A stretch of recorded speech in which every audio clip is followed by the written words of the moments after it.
안녕 친구들, 꼬마 경제 탐험대 시간이에요. 오늘도 반짝반짝 가치를 찾아서 같이 떠나볼까요? 오늘 아침 유나는 책상 위에 작은 봉투 3장을 나란히 놓았어요. 첫 번째 봉투에는 지금 쓸 돈이라고 쓰고, 두 번째 봉투에는 조금 있다 쓸 돈이라고 쓰고, 세 번째 봉투에는 누군가와 나눌 돈이라고 썼어요. 그 옆에서 프로는 조용히 고개를 끄덕였어요. 유나가 말했어요. 프로야, 이번 주 용돈을 받았는데 그냥 지갑에 넣어두면 금방 사라지는 것 같아. 분명히 있었는데 어느새 없어져. 프로가 웃으며 대답했어요. 그럴 때는 돈에게 방을 만들어주면 좋아. 돈도 어디로 갈지 정해주면 길을 잃지 않거든. 유나는 눈을 동그랗게 떴어요. 돈에게 방을 만들어준다고? 돈도 방이 필요해? 프로가 말했어요. 응, 아주 어려운 말로는 예산이라고 부르기도 해. 하지만 오늘은 쉽게 생각하자. 용돈을 한 덩어리로 보면 그냥 큰 과자 봉지 같아 보여. 그런데 3칸으로 나누면 지금 먹을 간식, 나중에 먹을 간식, 친구와 나눌 간식처럼 각각의 역할이 생겨. 오늘의 주제는 용돈의 3칸이에요. 첫째, 지금 꼭 필요한 곳에 쓰는 칸. 둘째, 조금 더 큰 꿈을 위해 모으는 칸. 셋째, 고마운 마음이나 나눔을 위해 남겨두는 칸. 유나는 이번 주에 5,000원을 받았어요. 문구점에서 새 색연필을 사고 싶었고, 다음 달에는 조금 비싼 만들기 세트를 사고 싶었고, 학교 바자회 기부함에도 조금 넣고 싶었어요. 그런데 5,000원을 모두 지갑에 넣고 가면 눈앞에 보이는 귀여운 지우개와 반짝이는 스티커를 보다가 계획을 잊어버릴 수 있었죠. 프로가 종이에 큰 네모를 그리고 3칸으로 나누었어요. 자, 유나야, 첫 번째 칸은 오늘이나 이번 주에 꼭 쓸 돈이야. 두 번째 칸은 나중에 너에게 보내는 돈이야. 세 번째 칸은 누군가를 생각하는 돈이야. 유나가 손가락으로 첫 번째 칸을 톡톡 두드렸어요. 그럼 색연필은 지금 쓸 돈 칸에 넣으면 되겠다. 프로가 말했어요. 맞아. 하지만 한 가지 더 생각해보자.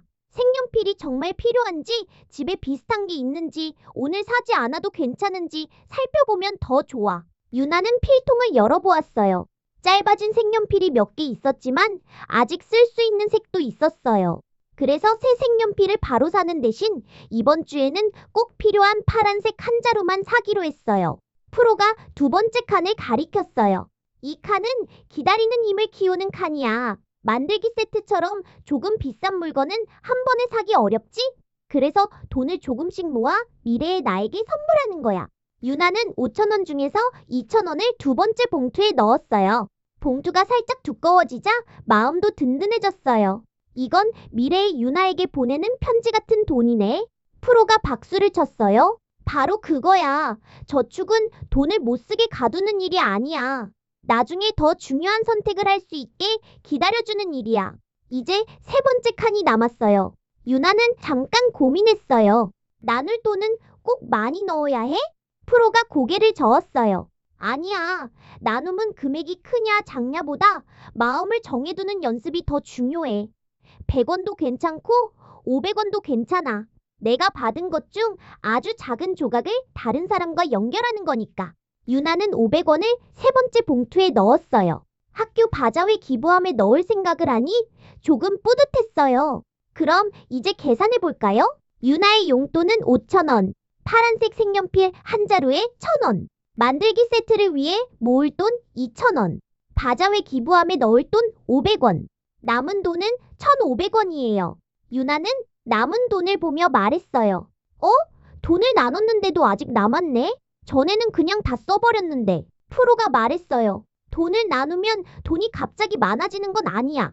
하지만 내가 무엇을 선택했는지 더 잘 보이게 돼. 안 보이던 길이 보이는 거지. 친구들, 여기서 중요한 말이 하나 있어요. 돈은 작을 때부터 아주 큰 금액으로만 배우는 게 아니에요.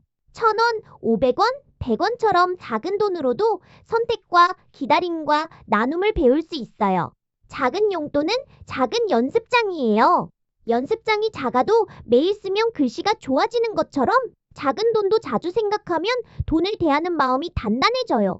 프로가 유나에게 작은 퀴즈를 냈어요. 만약 친구가 이번 주 용돈 3,000원을 받았고 1,000원은 간식, 1,000원은 저축, 500원은 나눔에 쓰기로 했다면 얼마가 남을까? 유나가 손가락으로 세어보았어요. 3,000원에서 1,000원을 빼면 2,000원, 또 1,000원을 빼면 1,000원, 500원을 빼면 500원, 남는 돈은 500원.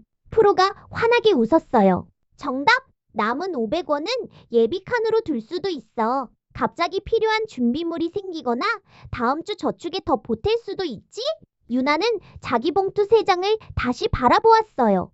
처음에는 그냥 종이 봉투였는데 이제는 3가지 약속처럼 보였어요. 지금의 나를 위한 약속, 미래의 나를 위한 약속, 다른 사람을 생각하는 약속. 집으로 돌아온 유나는 책상 위에 봉투를 붙여두었어요. 그리고 작은 글씨로 이렇게 적었어요. 돈에게 길을 알려주면 내 꿈도 길을 찾는다. 오늘의 반짝 요약이에요. 첫째, 용돈을 한꺼번에 쓰기보다 역할별로 나누면 선택이 쉬워져요. 둘째, 저축은 돈을 못 쓰게 막는 것이 아니라 미래의 선택을 지켜주는 일이에요. 셋째, 나눔은 큰 돈이 아니어도 괜찮아요. 작은 금액으로도 마음을 연습할 수 있어요. 친구들, 오늘 혹시 용돈이나 동전이 있다면 마음속으로 3칸을 떠올려 보세요. 지금 쓸 칸, 나중을 위한 칸, 나눔을 위한 칸.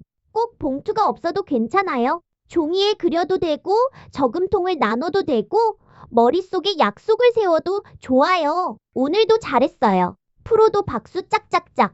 다음 시간에도 반짝반짝 가치를 찾으러 다시 만나요. 바이바이.